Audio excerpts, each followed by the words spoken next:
Good morning mga buddy. Andito na naman po ako sa bukid. Dito po sa aking sibuyas. Ang petsa po ngayon ay January 23 at 6 days na po itong aking sibuyas. Grabe ang bilis ng araw. Parang kahapon lang po ako nagpatanim pero mag-iisang linggo na pala. Bali ang ginagawa ko pala ngayon mga buddy ay naghahanap ako ng sibuyas na nabunot. Medyo marami po kasi akong nakitang sibuyas na nabunot nung pinatubigan ko po ulit itong aking sibuyas. Kaya yun po yung aking ginagawa ngayon dahil sayang naman po yun. At syempre habang naghahanap ako ng nabunot na sibuyas mga buddy, kinukuha ko na po itong tali, yung pinagtalian po ng mga punlang sibuyas para naman luminis pong tignan itong ating sibuyas. Diba?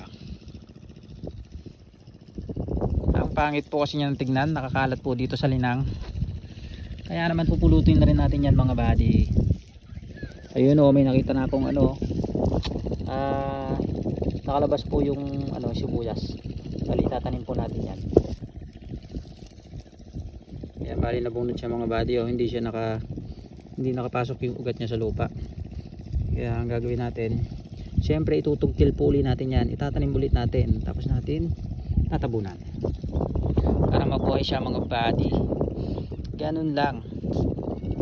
Pero hindi pa rin po maiwasan talaga mga buddy yung meron siyang pa isa-isang hindi nabuhay. Para bang parang naluoy. Ano bang tawag doon? Parang nalulupo yung kanyang laman. Hindi po siya nagtuloy na nabuhay. Pero madalang lang naman po yung ganun mga buddy. Hindi lang po siguro talaga maiwasan sa ngayon. Yan, may nakita na naman akong sibuyas. Tutugil natin yan mga buddy syempre para mabuhay siya. Yun. Dami akong nakitang nagkalat dito nung nagpatubig ako sayang naman to mga buddy. Kaya itutugil natin syempre.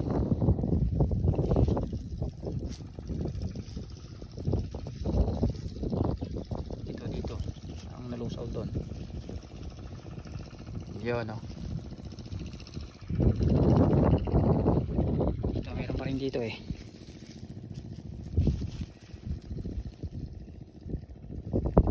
yun dapat medyo madami-dami yung nakikita kong nahugot dito ito nga mga buddy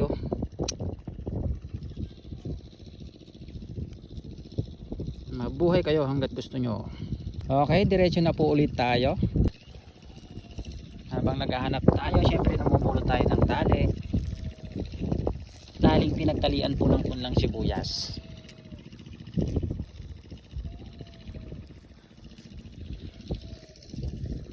Ayun, meron na po akong nakita mga buddy na sibuyas na hindi po siya nagtuloy. Ibig sabihin hindi po siya nabuhay. Ito po mga buddy parang po siya, parang lulupo yung kanyang laman. Tapos ayan, lumambot na nga po yung kanyang puno dito hanggang dito.